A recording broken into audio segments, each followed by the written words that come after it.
Hey guys, it's Megan Parks with Exploring Parks. Today we're going to talk about the most sacred gift of all while you're out on the trail, and that's a good night of sleep.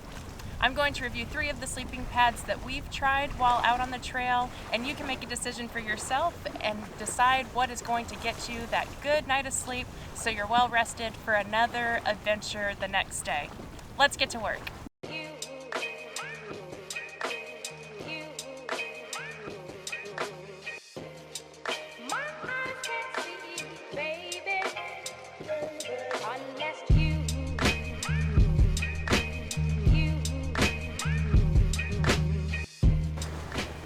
So the 3 sleeping pads I'm talking about today are the SleepInGo,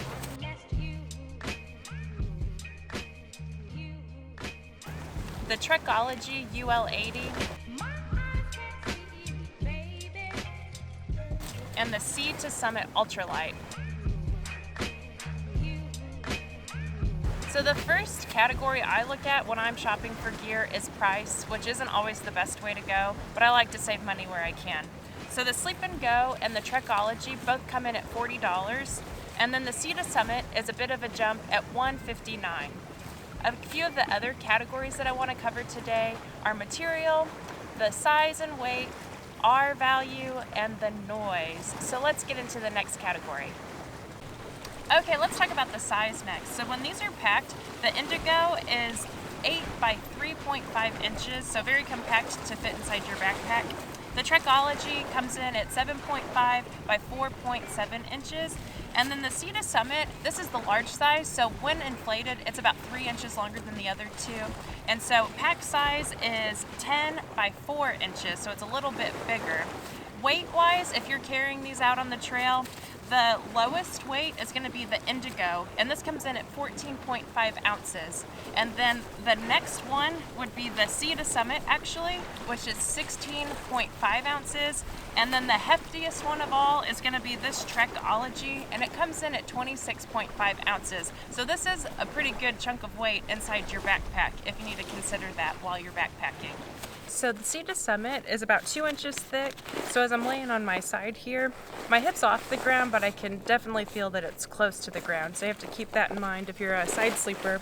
Also, noise-wise, we have to consider that the tent does make some noise, but if I'm sliding around on the pad, there's a little bit, but it is the quietest of the 3 pads that we have, so it's not too bad noise-wise if you're considering the noise of it.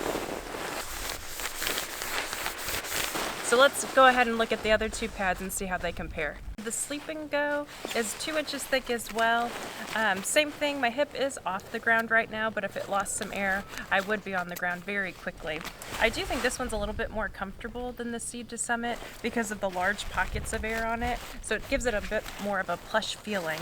Lengthwise, this is 3 inches shorter than the Summit. Noise-wise, this one is a lot louder than the Summit. So you can hear as I'm sliding around on it, it's making that squeaky, nylon noise. So that's not very comfortable while you're sleeping because if you're moving around, you're waking up yourself and the person next to you. So it would probably be the worst in the noise department. So let's go ahead and take a look at the Trekology. So for the Trekology, this is 4 inches thickness off of the ground. So this is David's favorite because he is a side sleeper, and for a man's weight, his hip easily sinks into the ground if it's anything less than the 4 inches.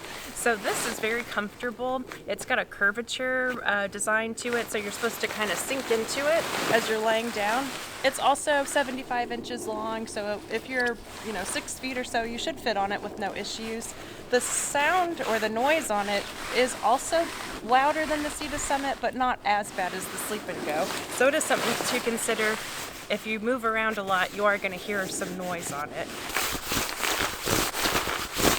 So out of all of the 3, the Summit is going to be the quietest.